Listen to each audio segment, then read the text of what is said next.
Hey guys, if you need raw dog food anywhere in the United States, be sure to visit our friends over at texastripe.com.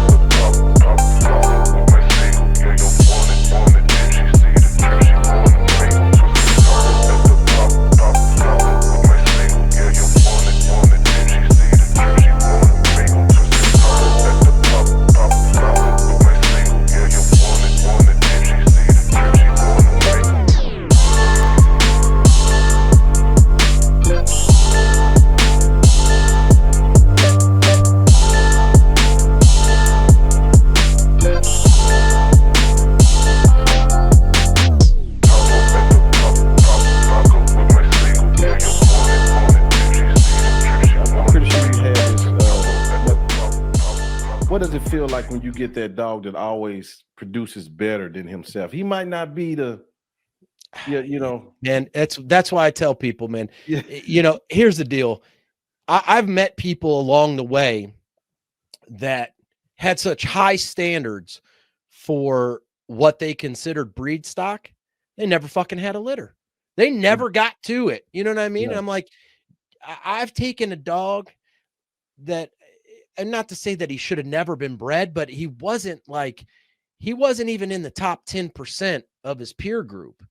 And I bred him to this, and it produced one of my flagship males, Prophet. And the dog is absolutely stellar. And it came from two dogs that look nothing like him, act nothing like him, but this production is insane. And now, I've spent the last 8 years breeding this dog to anything and everything I want to.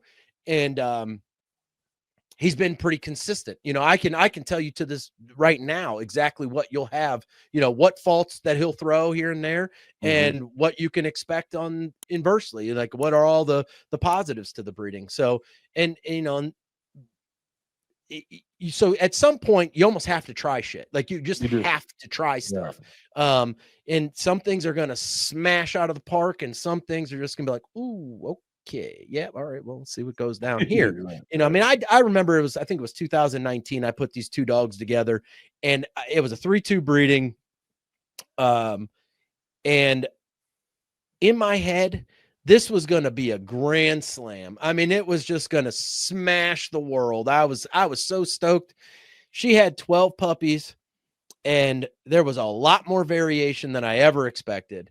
And there were, it was such a mixed bag of nuts, man. I don't even know how to describe it. It was all over the place. And there were some really nice dogs. I think out of 12 pups, I'd probably say I'd hang my hat on 4 to 5 of them. You know what I mean? And I'm a pretty honest guy. I'll tell you if a litter's a 7 out of 7, I'll tell you. But if it isn't, I'm going to tell you too. And not to say that the people that got the other 7 dogs got bad dogs. They just didn't get what I'll consider breed stock or moving the needle forward. Right. And that's kind of what my metric is. It's not like, oh, there's some cool dogs in there. They look cool. I'm trying to move the needle forward and try to move the program to a point where, I'm trying to get it to the point where it's untouchable because I've put the legwork in and really done the, my due diligence and call when necessary. You can't just, I guess it's a mixed message because I'm saying sometimes you got to try a dog to see what they're made of, but you also got to know when to call, you know what I mean? And I'm not telling you put the dog down, but rehome the dog, find somewhere else for it to go. I usually have a 3-strike rule. If I see one thing I don't like, that's okay. I mean, every dog's going to be something. I mean, you're never going to produce the perfect dog. And then, if, okay, there's a second thing going on here. All right, well, I'm going to let you mature and see how it changes. And then if we get to 3 strikes, hey, Bob, I have to put you up on the list. You got to go. But let me ask you this, Justin. I know you got some photos and things, right? Yeah, you mind walking us through some of your dogs? Tell us a little bit about it. Sure. This is fun off the cuff conversation. I like this. Yeah. All right, good. So let me add some stuff here. So Okay. when we went back and we were talking about, how'd you figure out what you wanted when you got into the breed? And I told you I was into boxers, and then, that was kind of where, as a kid, where I kind of wanted to be. So then when I met my let's see here, when I met my kennel partner, she had this dog that she had more recently got from a fellow over in Pittsburgh. And hang on here. Okay. Yeah. And I saw this dog at a year old, and I was just enamored by her. And so she really like caught my eye. And then obviously when my kennel partner decided or had the health issues, obviously I was like, well, that dog's coming to me. There's no way I'm getting around this dog. This dog's coming to me. And if you think about what most people know of an American Bulldog, this is a far cry from what most people know. So, but this dog right here, the athleticism of this dog right here, her name was India. Is just, it's superior to almost all breeds at that point. Her close down speed, she wanted to roll every dog she got a hold of. If it was a dog she was friendly with and they took off running, she was rolling the dog into the dirt instantly. Domination over and over again. And she went on, she was actually, when I told you, I kind of look at the pedigrees and see the consistency. She's almost a clone of her mother. I don't know if you have that other, can you see that other picture? I raised that one up. Okay. Yeah. So that's same show. This is at ABRA Nationals, probably back in, I'm going to guess 2014. She's probably 17 or 18 months, hadn't had a litter yet. So she was almost a clone of her mother. And man, she went on to produce the most consistent of her peer group, probably of her generation. Every dog that came out was a heavily colored dog. And you can see her structure is not perfect, but this dog, as far as game, intelligence, trainability, innate defense, 10 out of 10 all the way through the game. Oh, wow. Yeah, just absolutely exceptional. And she went on to produce a couple bitches that I kept over the years, and one of which came off of her second breeding. I'm gonna throw this up here. Okay. This bitch came off her second breeding, which was India to crosscut. And in this picture, she's probably 4 years old. Again, if you ask the average American Bulldog, especially on I'll consider this a bully dog, which a lot of people maybe wouldn't, but a lot of leg, obviously muscled up, but not too crazy, and we'll get to the muscle part here in a minute. But just the way that she kept producing this type. Every litter was exactly like this, and I bred her 3 times. The first litter, I didn't keep any females, which was a mistake. Kept the male, ended up having to wash the male out. He was 2 wins away from Supreme Grand Champion confirmation, so he was almost done. Yeah, almost done. And it ended up I ran his hips, and he had hip dysplasia, which inversely, I sold him to a pet home. He lived till he was 10, never had any hip problems. So who knows? But went on, this dog here went on and bred her 3 times after this picture. And she didn't produce as consistent as her mother, but I'm going to give you a couple more examples of, let's see if I can find some more examples of productions from the original bitch, just give people some ideas.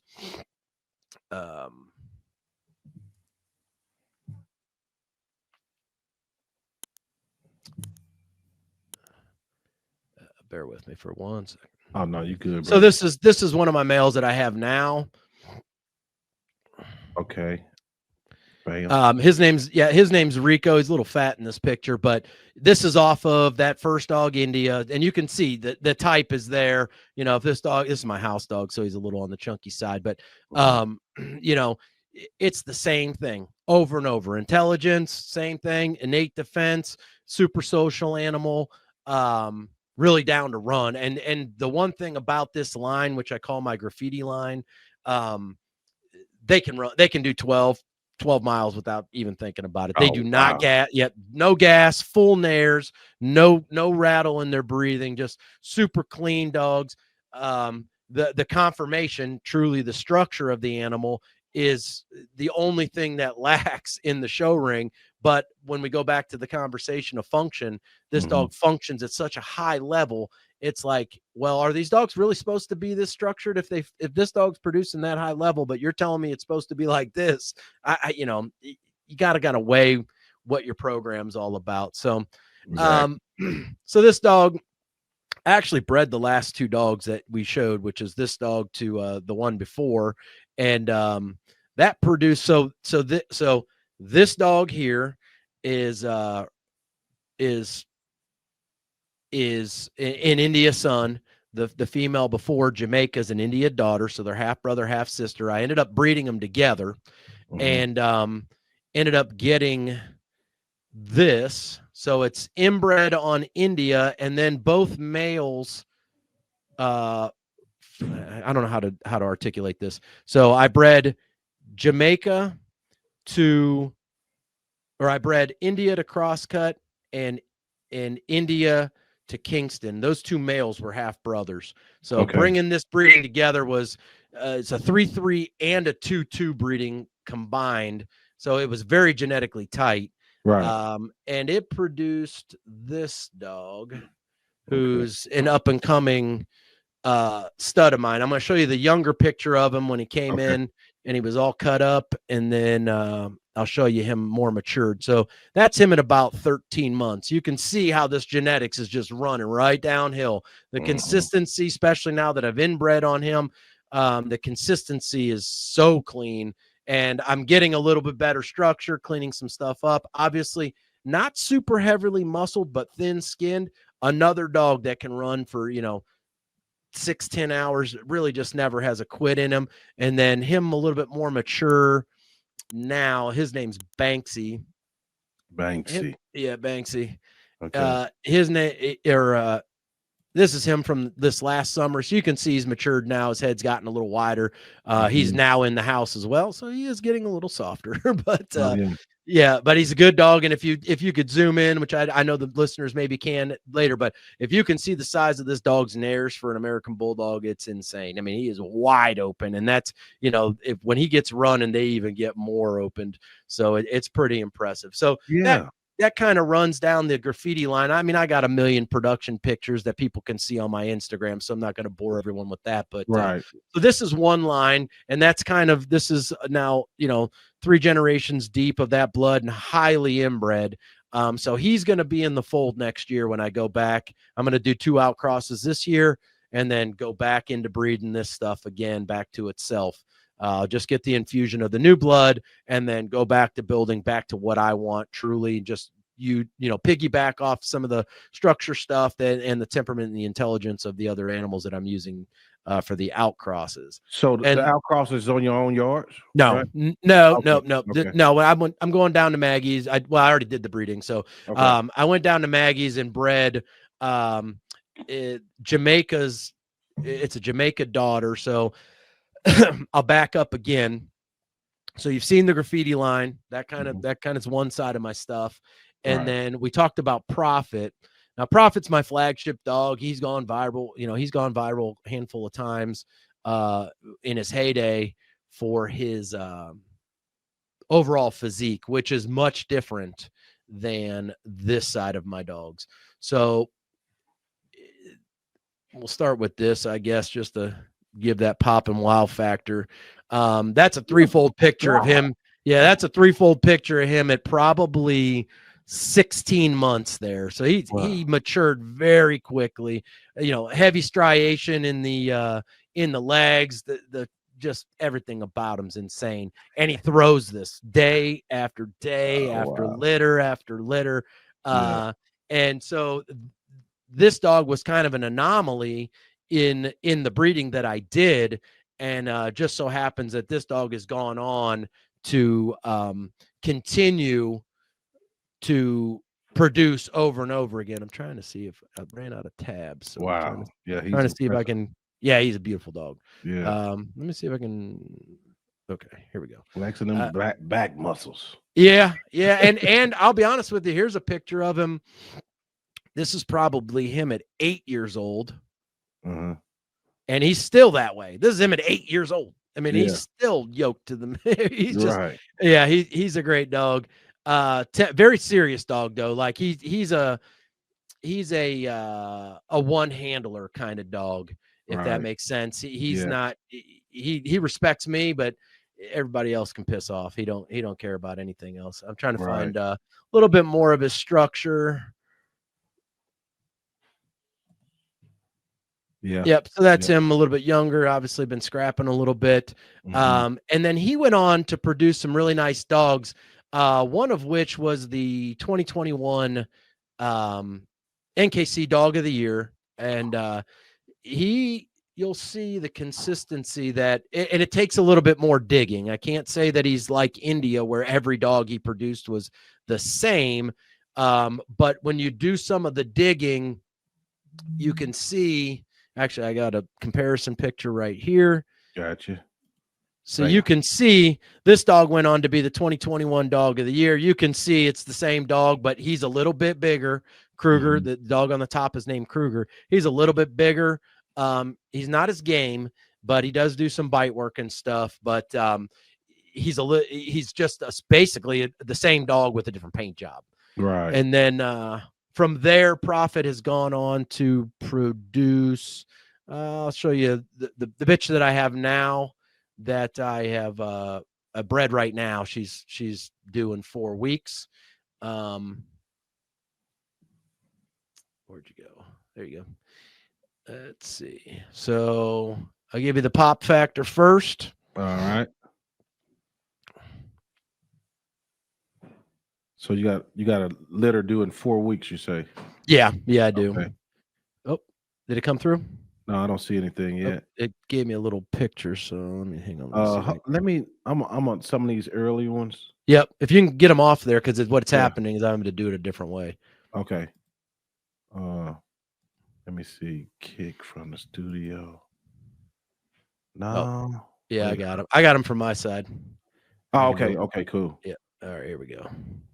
Okay, let me see. Hang on. I'm about to. Here's a picture of one of Prophet's daughters. And this production here, there's the pop factor. Gotcha. So that's a 4-year-old bitch. That's a girl? Yeah, that's a 4-year-old bitch that's bred now. And she doesn't look far from this, even pregnant, to be honest with you. Yep. And then, she's had a pretty good show career. She's a champion. Just took her down and showed her actually the week of breeding her. And this would be a current picture of her now from that show. Actually, this is the week that I bred her. So you can see her. The lighting's not as great to see her definition, but really nice structure on the dog. Beautiful head type. Absolutely stunning dog. But, yes, she is. But you can see, through the progression of Prophet, if you do the right selection, you end up with this. Here's another Prophet daughter on my yard right now.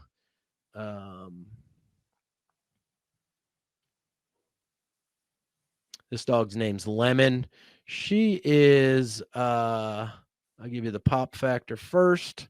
Okay. She is, she's about 2 years old. And that's a bitch too.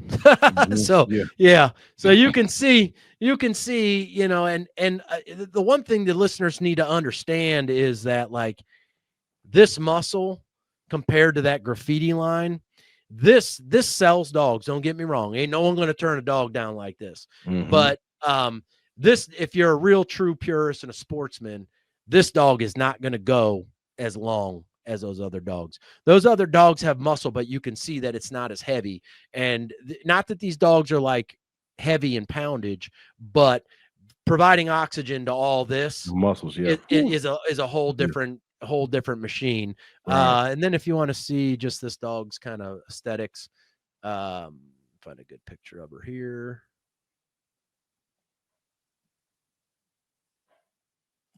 So you can kind of see that she still has that same kind of phenotype. And this is kind of more of a, Yeah, I guess a lot of people would consider this the standard side of the breed.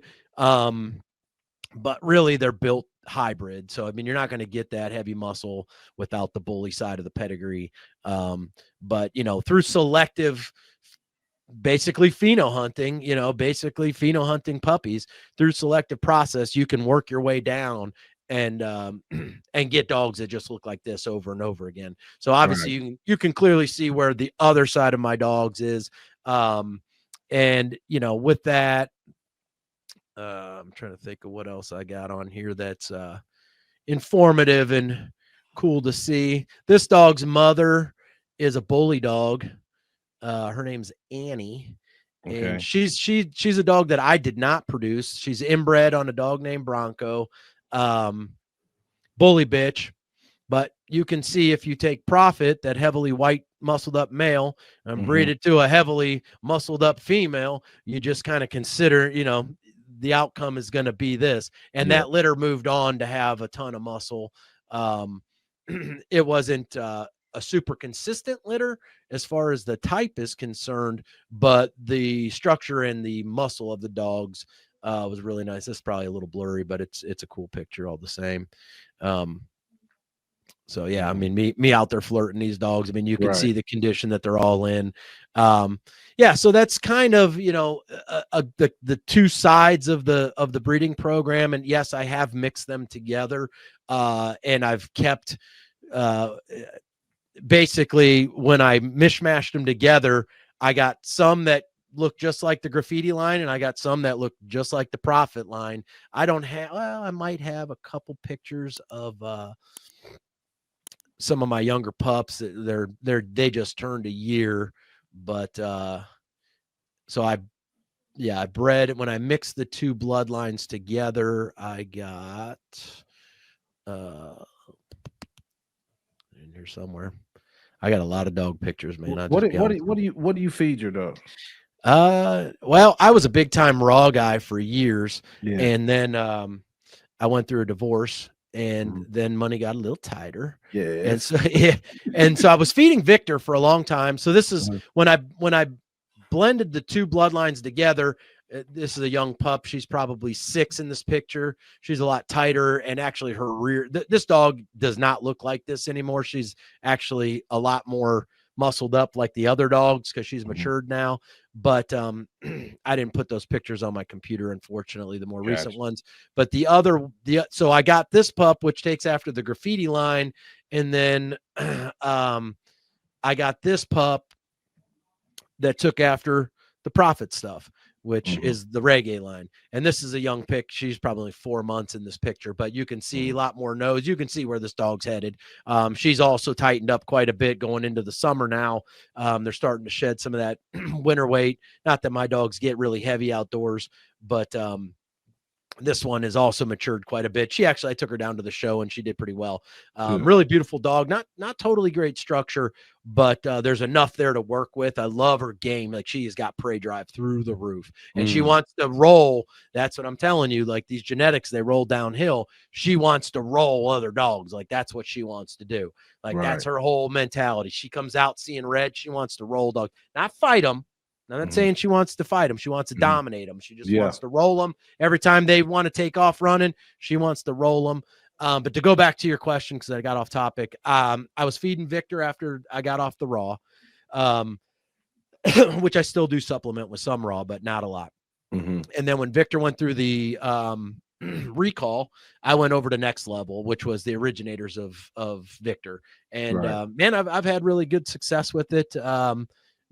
The stools are small, which for a dog breeder is like heaven sent. They're not as small as what's on raw, but they're small enough that they're manageable. And they mimic the same program as Victor. So it's easy to follow along depending on what you use. I kind of use their purple bag as my staple, which is professional. And then some of these muscled up dogs that are real high strung in their runs and put on a lot of work on their own. They usually get either the high energy or the high pro. It just depends on the season. Right. Yeah. The wintertime, I try to overfeed as much as I can, but the dogs are still so active, they just don't care. They burn. I mean, to get a dog, if you want to go back to like the ones that are still, maybe the first one, the one that's standing up with my girlfriend, if you want to get a dog in that condition or at any level of heavy muscle, it doesn't come from lack of feeding. It comes from just like everything else. You got to work the living piss, the living piss out of them and feed the living piss out of them. Yeah. Some of the Sway, the dog that I have bred now, when she was in her run, she was eating 10 cups a day. And she was, and that was me fighting the spine from showing up. You know what I mean? And it's just like, I was just plowing food through her, but she's just so active. She'd get seeing red. All these dogs are big jumpers.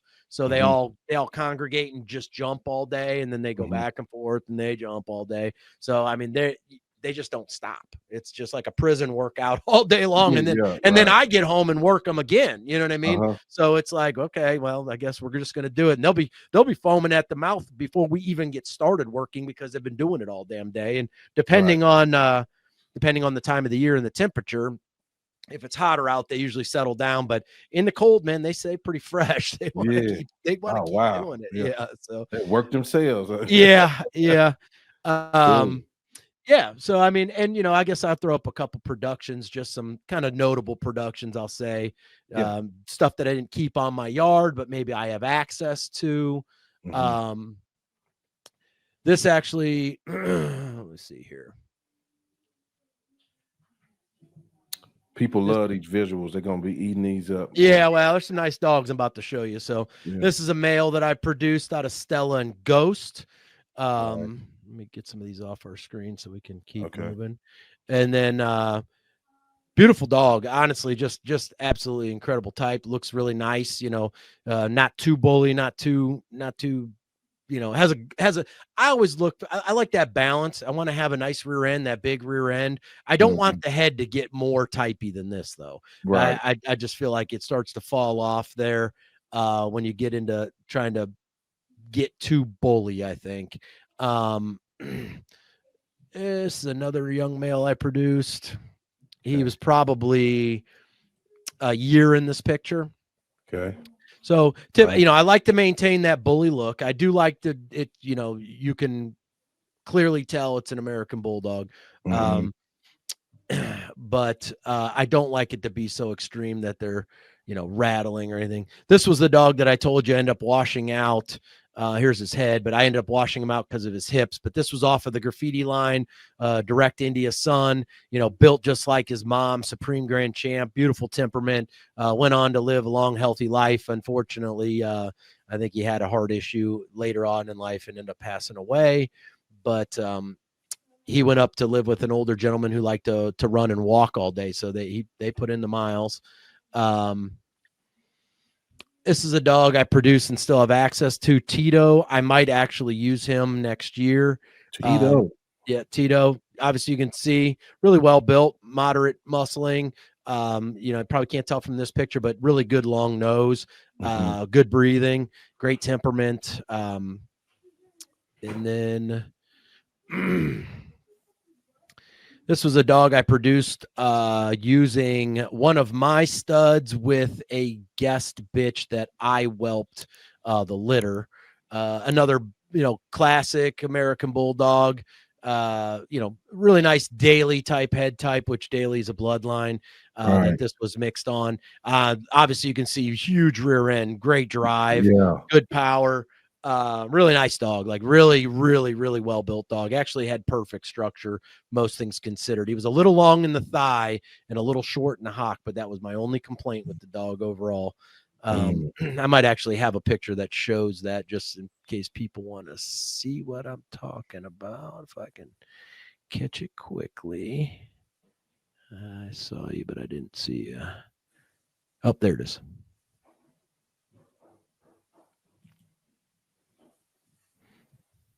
Yeah, so he's a little short here. I would like to see this just a little bit longer, but I mean that's me nitpicking. But you can see this is probably a 90-pound male, probably 24 inches at the withers, and just really built well, still maintaining that good nose, you know what I mean? Having a long, nice nose, good tail. So that, those are all things that I kind of look for in a program. I'm not, it's nothing extreme. And then some of the stuff down off the India line, that Graffiti line, this would be a grandson. Okay.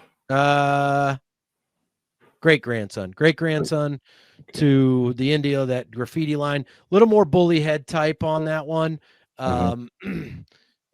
Really maintained well. This is another one out of that same litter. So this is Banksy's litter that he came from. You can start to see when you start inbreeding these dogs on, 3-3 on one side of the pedigree and a 2-2, the consistency that comes through with it. Yep.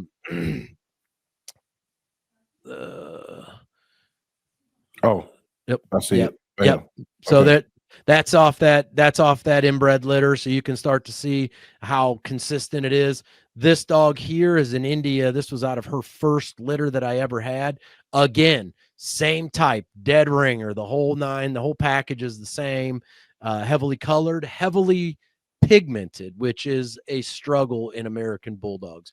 To keep the pigment, a lot of times you need to have a heavy coloring in their coat. A lot of my dogs now off that India line actually have black skin with white fur. So they have a lot of ticking or just huge swatches of black pigment, which then ends up going onto the face and the eyes, which is important. This is a Graffiti line grandson. So again, still having that good nose, maintaining type. Obviously, this dog was worked very high level of PSA for a little while, did really well, got really good feedback from the club. So, and a lot of these clubs, they don't see a lot of American Bulldogs. So when they do get one that can actually come in with some intelligence and work, usually I hear the feedback pretty quickly. So that's nice. Wow. Yeah. Yeah. Yeah. And then let's see what else we got here. Trying to take you through everything I've ever done. How many generations are you in? That's, I guess it depends on where you say you started, but I think here's the thing too. I could be a lot further. I'll say that because I could have instantly started breeding my productions faster, and I've never done that. So I guess to back up, I typically don't breed a bitch until she's about 4. And that's only because it's a numbers game for me. I've got more bitches than I can get breedings done. I usually only have 2 litters a year. So that means I'm going to breed 2 dogs a year. If I've got 6 females on my property, that means dogs are skipping a year or they're going to age. So I have, at this point, I'm breeding the oldest dogs first, unless for some reason something pops up that's just mind-boggling awesome. I still have other plans that I want to accomplish first. So this is off of Prophet's mother, bred to another male. So this was Rocky. I used him in a breeding which produced Tito. So for those that can go back and kind of listen to this and piece of the puzzle together, this dog's still available to me. He's down in Cincinnati with a friend, and he's a good dog. I mean, he's really a great dog. He's got a great temperament, can go anywhere, do anything. He's a red-nosed dog, which isn't really what I aim to have, but I'll use it and work away from it. But the type of the dog's really nice. Obviously, this dog wasn't kept by me. He's kept in a pet home, so he's a little soft. But outside of that, I can't discredit the dog himself. And then let's see what else I got in here. Okay. My bag of tricks, I guess. Here's a dog I produced that is abnormally large. Pope, took him down to a show. He lives in a co-own. This dog's about 26 inches in the withers. He's a very, very big American Bulldog. Yeah. I went and I asked the guy that owned him if I could take him to a show. And I did that last year, I believe, or maybe the year before. Took him off the couch. I haven't spent any time with this dog since he was a puppy. I think I had him till about 11 weeks old. Went down there, picked the dog up. He jumped in my truck like it was my dog. Took him down to the show. He thought every dog was his buddy. He was just the biggest, happiest puppy ever, and went on to win the entire show, won best in breed and everything. Nice. Yeah, so it was and he had no training. We were kind of just winging it as we went. And but this dog came. This is Sway's litter mate. So the dog that I have bred now, I've done. Well, I didn't do this breeding, but this is Sway's brother, belly litter mate. Okay. And I'll get a couple more and we'll get off the pictures. But let's see here. This is a dog I produced, inbred mother to son breeding. So this is a Prophet male, Prophet son, bred back to his mother. So I got more of the bully phenotype because the mother is more bully. I'll get you another picture of this one so you can see him standing, maybe. This dog's name's Jack. He obviously, again, mother-son breeding. There was 3 pups in that litter. 2 of them were very bully like this. One was actually very standard. Oh, here he is. Okay. There he is standing. Yeah, so you can see very bully, still had wide open nares, good dog. The guy that owns him is just, he can't get enough of him, loves the dog. Still have access to him. But and then so when you're doing the mother to son, you really liking what you got and you trying to keep it. You getting it. You getting it one way or the other. Yeah, you're getting it one way or the other. Right. Yeah. This here's another picture of him that's actually better than that one. But oh yeah. Yeah, he's a nice dog, super nice, clean dog, bully dog. I haven't seen him in person too much as an adult, so I don't know what his breathing's like, but I don't really have any plans for him at the moment. Let's try to find another picture. Yeah, I've put out a lot of dogs, man, unfortunately. Yeah, I see. Yeah, no, I mean, I could do this. I could sit here and do 4 hours of just showing you pictures, to be honest with you. Right, yeah. Great. I was going to see if there's any. Yeah, I was trying to see, and nobody else actually that I've done any podcasts with is actually really deep dived into the pictures real time. So there are some pictures out there from me, but I can't say that this is another dog that I have access to that I'm really nice about. He's out of a partnering breeder's bitch that I use my male on and then whelp the litters. It's from the same litter as the other male that I showed a while back ago. But I like the type on this dog. Obviously, you can see he's recognizable as a bully dog, but he's clearly built to be athletic. He's not too front heavy. It got good power and just he's got a great temperament. This dog is actually now certified as a service dog, which is pretty uncommon for the breed. And I probably would never tell anybody that that's what they're meant to do. But, for this guy, it works for his situation, but he's also put the work in. So that's helpful. But, I'll give you one other one that just I'll show you the breeding that I have just while we're in the picture mode. And then we can kind of just get back to any other questions. But, okay. Cool. Where you at, Sway? So, yeah. So what did I do with you? Well, here's the breeding banner for the breeding. So this dog, dog Bacchus, obviously this is Sway. This dog Bacchus is owned by Maggie Shook and Gunslinger Kennels. He's an IGP2 dog. I'm sure he has his BH because that's kind of the predecessor to that title. And fully health tested, hips, the whole 9. Freaking phenomenal dog. Absolute just killing it. I mean, he's a Supreme Grand Champion. You can see all his titles. I don't even know that I have them all listed. He was a 2023 top 10 winner. He's a national champion. I'm not sure if he was a dog of the year that year as well, but it's just exceptional. He's literally the platinum standard for what it is in American Bulldogs in the working, kind of side of it, the sport side of it, if you will.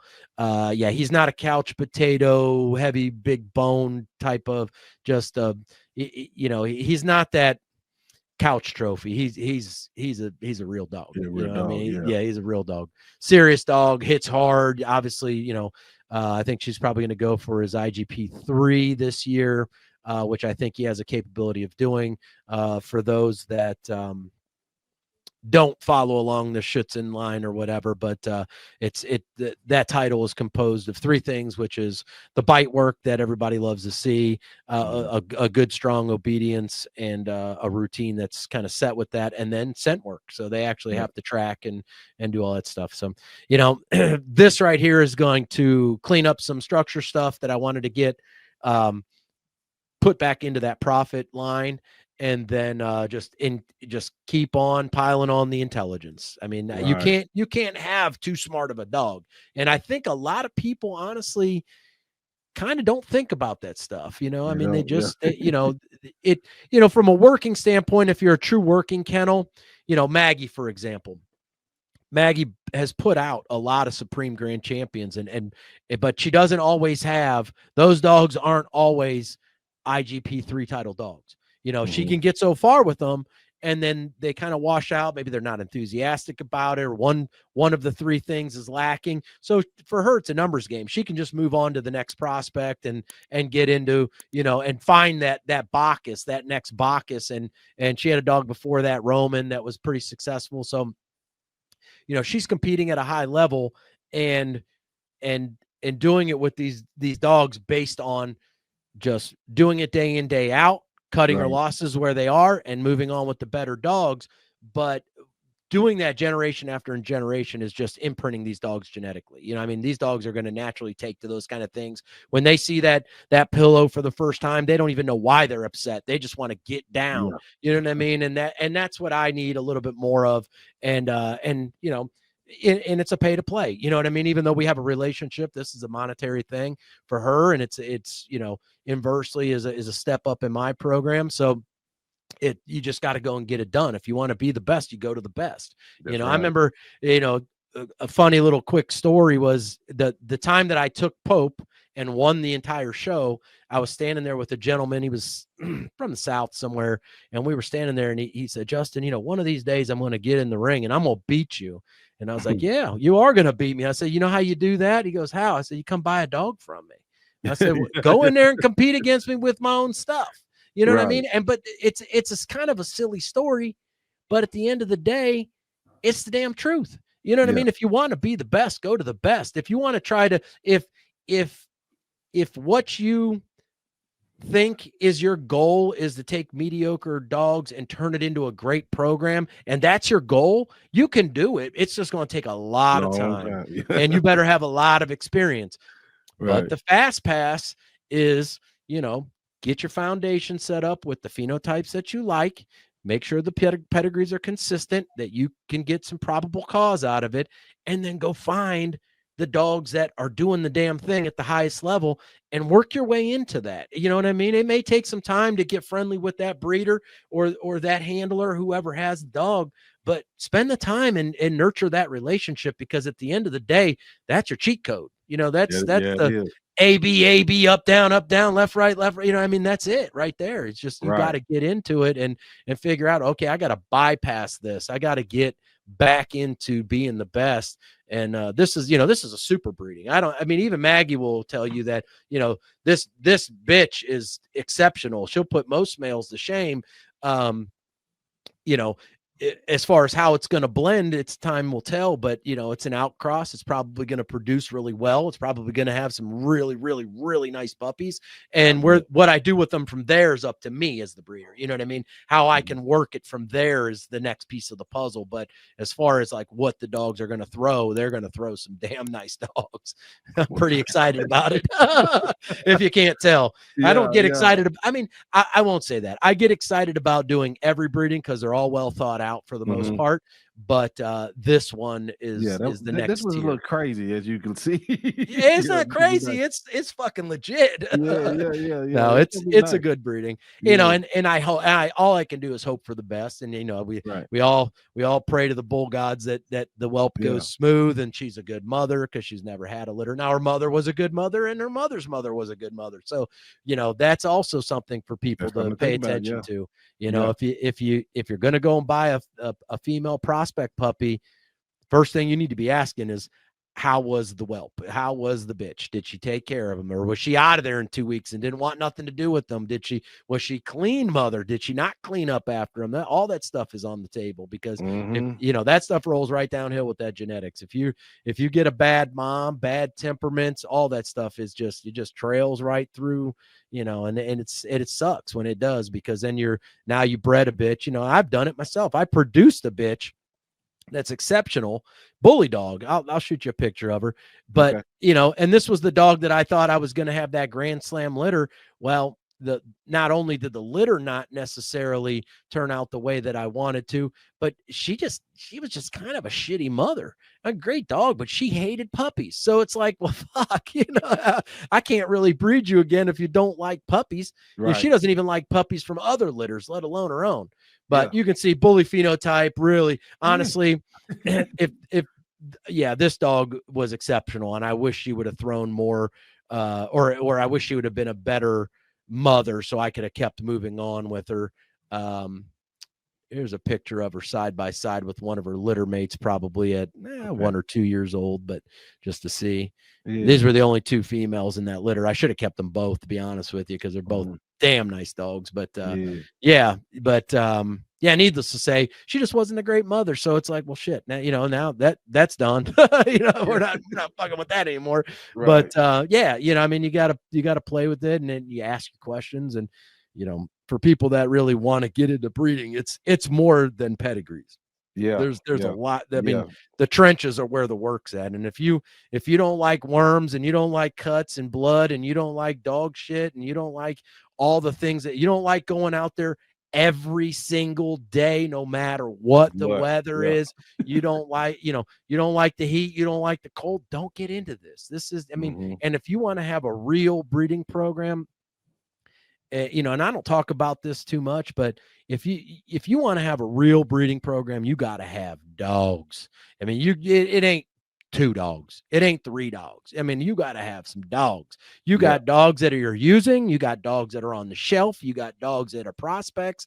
You've got dogs you got to wash out, rehome. You got retired dogs. I mean, it takes a freaking lot of dogs to get, depending on what your goals are, to get somewhere. I mean, when I set out to do this, my whole thing was a visually recognizable bloodline. So obviously you can see the direction I'm trying to do that, but in order to do that, you got to have a lot of litters, man. You got to put your work in. That might require you working with somebody. Yeah. And like you said, I want the people hear it again, because you're a businessman. I'm a businessman too. This ain't all we do. Man, don't work with people you don't like. It ain't. Yeah. That's that. I mean, I can tell you that from my professional career. I won't do it. I'm telling you. Yeah, I won't do it. I just my life's hard enough as it is. I don't need to make it any harder by dealing with shitty people. And there's plenty of them out there. But I don't want to discourage people. There are good people out there that will mentor you and give you the time. I'm like to say that I'm pretty much an open book. If somebody, reaches out to me and has a question, or, I've mentored people through whelps and stuff that, really were only going to have 1 or 2 litters, and they just were nervous, and rightfully so. They should be. I mean, anytime your dog's life is potentially going to be in danger, you probably should have a plan of action before it goes down. Otherwise, it's just going to be a fucking nightmare, and it's going to be expensive, and there's going to be heartache. You know what I mean? Right. And, I mean, so let me ask you this, bro. This wait a minute. I was trying to show that litter, but anyway, the upcoming litter, is that available to the public? Yeah, it is. It's how it is, man. I've had since COVID, we all kind of lived that storm. It seemed like during COVID, I could have sold you 100 puppies. I could have sold 100 puppies that year for sure. And then after that, it's like everybody blew their wad on getting dogs. And it was like, then I ended up going, I mean, I see where the market was going, and I saw where the lack of interest was starting to really take hold. I think it was the insurity for those couple years or whatever. Everybody got a dog. Nobody needed a new dog. So I went down to 1 litter a year. And then, in the last couple years with the podcasts and trying to be, out there a little bit more than maybe I normally am, my what I used to call my wait list is now my contact list because nobody waits. But you know, my contact list was probably 40 or 50 deep. And when I went down and bred the dog, I emailed everybody on the contact list, every single person individually, and said, hey, this breeding is taking place. You know, I send out like a monthly email thing that also tells everybody that, you know, that the breedings have taken place. It also gives some other information about what I've done at dog shows or whatever. Even sometimes little health tidbits going into new seasons. But long story short, only got 2 responses. One person said they had moved on. The other person said timing wasn't right. So out of 40 people, 0. You know, so I was like, well, it wasn't going to stop me from doing the breeding, you know, but whatever. But yeah, I've started to kind of loosely advertise it now, and the traction's starting to pick up. I've got some working people that are looking for prospects, so that's, you know, those guys will always get kind of the precedence to selection. But yeah, the short answer is yes, there will be something available. I just don't know what until they're on the ground. And I really don't. I'm not the type of person. I don't take deposits up front. I don't play any of that game.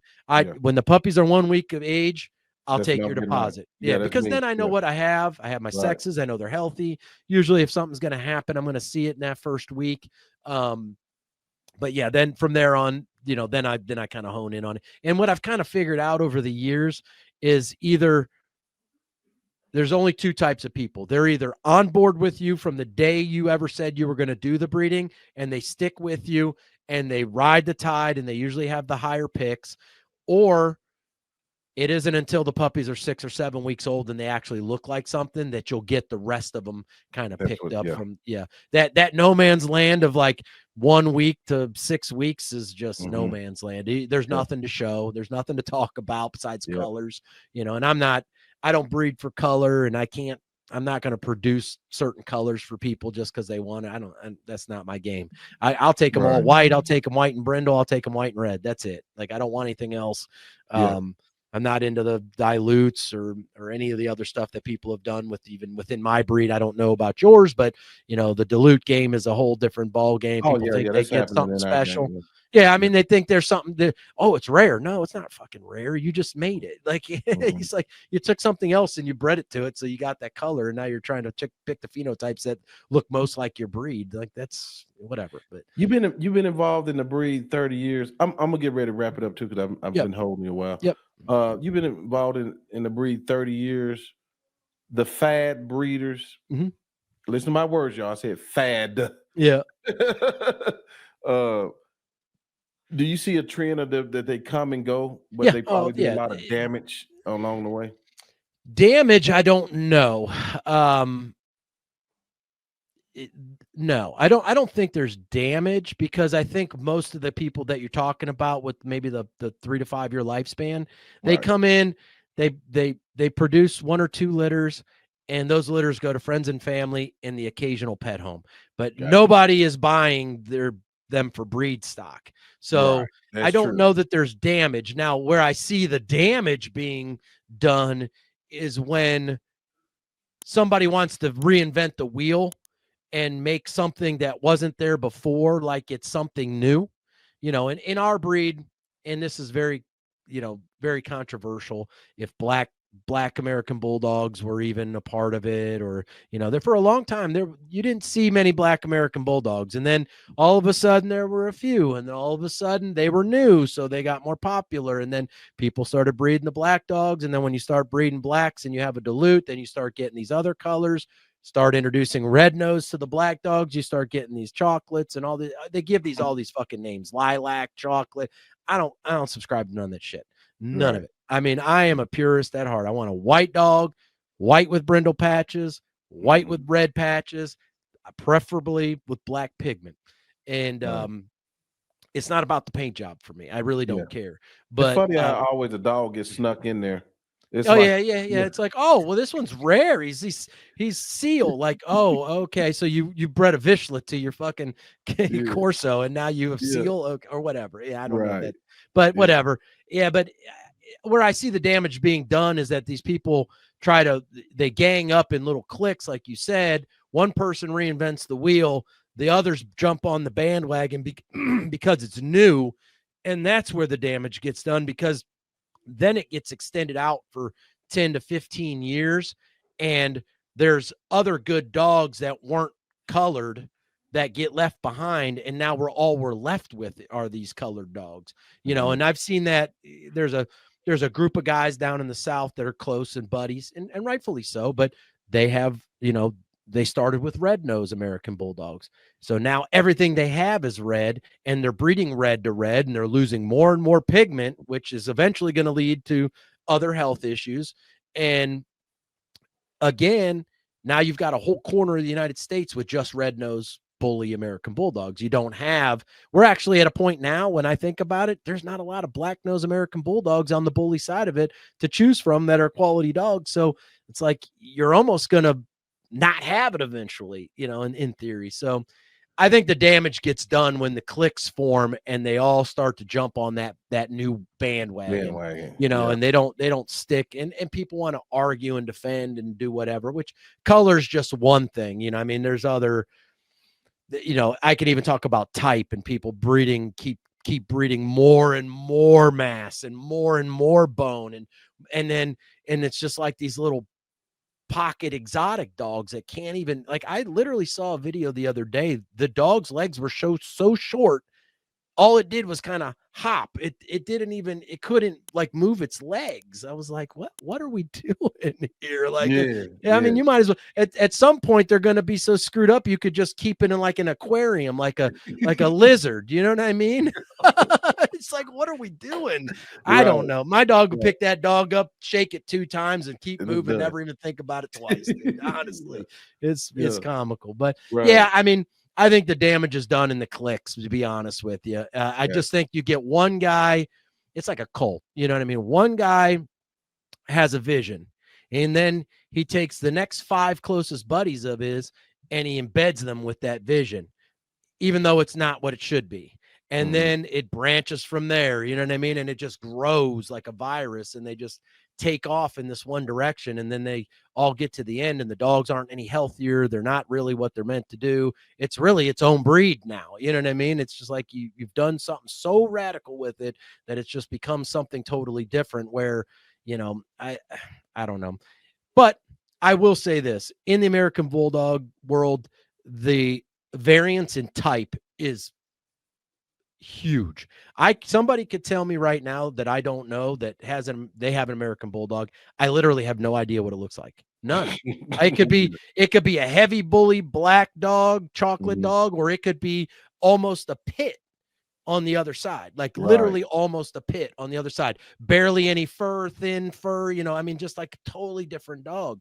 So that part can be a little discouraging, but as a breeder, it also gives you some freedom to be creative, as long as you're doing it within the confines of what the dogs were meant to be. You know what I mean? If the timeline, or if the variance is this big, I want to live right here. I don't want to live way over here, way over there. I want to be right. I want to be that centrist right in the middle that doesn't need any gimmicks. I'm just trying to put out badass dogs, and that's kind of where I leave it. You know what I mean? I try to put out the healthiest animals I possibly can, taking everything into account that I can control. And then from there, I'm trying to put out some real man eaters if I can. You know what I mean? I want them to have everything that you ever wanted, to be able to turn on or turn off and live with it. I don't want them to be where they're like Malinois, and they're, you got to have a top on your kennels. You can't bring him in your house. You can't do anything. It can't even be your friend. All you can do is, it's like your bike. You go out there, you take it out, you go for a ride, and then you put it away. I just don't want that. You know what I mean? It's not fun for me. I want a dog that I can say, hey man, you know what? Come on in the house for the weekend. Let's get, we'll get reacquainted, have some fun. Back Monday, you can go back out and you run, and they can play both sides of that fence. And that's what I'm trying to do. I don't like to go one extreme or another. It's just too much for the average day person.